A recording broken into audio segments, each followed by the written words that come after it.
But here's the thing, most businesses don't start full-time. Most people start part-time businesses, especially today's day and age with the internet, from home, after work, on the weekends, started building the business up, and then as the business starts to take hold, then they look at maybe making the transition and turning that business into a full-time thing rather than just a little side hustle. So first and foremost is virtual assistant. Right? I have had many of these over the course of my life, some of them really good, some of them awful.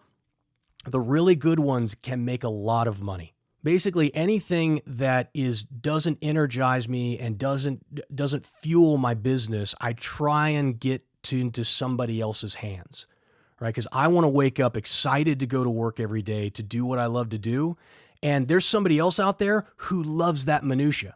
See, what I hate doing, they love it. They love getting organized and having spreadsheets together and keeping track of all these different things. It's like that to them is a game. That to me is torture.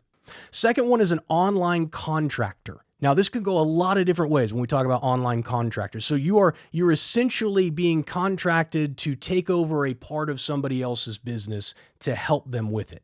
A lot of businesses today contract out because, for example, social media.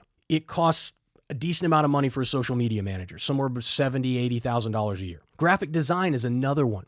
Having a full-time graphic designer is unnecessary for most businesses. But there are businesses like me who need regular graphic design work done. Now, you might be looking at, Jason, I don't have any of those skills. Well, go do step number one, which is acquire rare and valuable skills. Go take a course on it.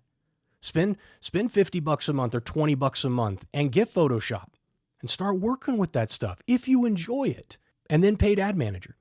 So if you get pretty good at running Facebook ads and you can get people traffic or just kind of manage their traffic for them, that can be a very lucrative business as well. Number 3, course creator. It's very lucrative, still lucrative today. Now, the problem today is that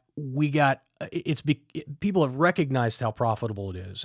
And so you got every Tom, Dick, and Harry out there making a course on something. But if you have a skill, a rare and specialized skill that other people really would value and would pay you for, or to pay you to learn, then course creation can be great. Number 4 is YouTuber. I have built a couple of different YouTube channels, one of them very successful in the trading space, and the other one I have now for business I'm just playing around with. But we got, 3,000 followers or so on that. Once you get a certain number of watch time hours on there, you can start monetizing that. And you can get sponsorship deals like the ones I get for this podcast, where people will pay you to sponsor their products or to try their products. And so if you have a passion or a hobby, like mine's videography and editing, you can set up channels that are custom for that, where people come to get your stuff and you get enough people watching for long enough and the product offers will roll in and the recurring revenue from YouTube. I think with the old YouTube channel for Trade Empowered, I think I have $2,500 a month or just came in. I did one video a week. That didn't come all at once, but 4 or 5 years after starting that channel, I was making $2,500 a month just for posting one video a week. It was pretty awesome. Number 5 is sales, any sales job. And if you think that sales is like what you used the last time you went to buy a car or went to Best Buy to buy a TV, that's not what real sales is. I've always said real sales is effortless. Real sales doesn't feel like selling. It's like when you go to the doctor. The doctor says, yep, you're sick, take this. There's no negotiation going on there. He's built trust.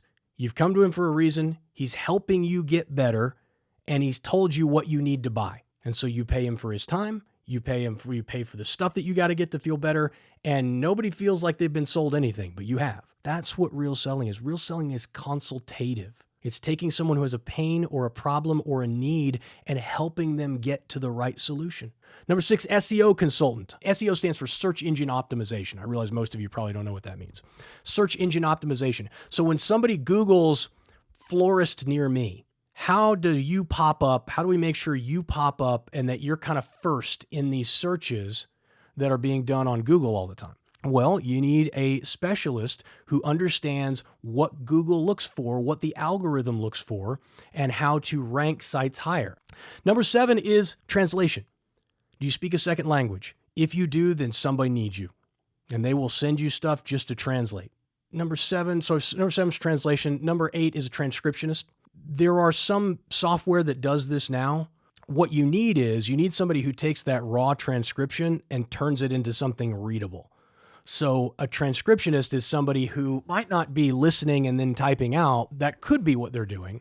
But you might go to someplace like Rev, get this kind of raw, ugly transcription that is unreadable, and then you have a transcriptionist go in and just make it readable. That kind of falls on the back of the next one, number 9, which is writing editor. As I said before, it's one of the things I need a lot of help with.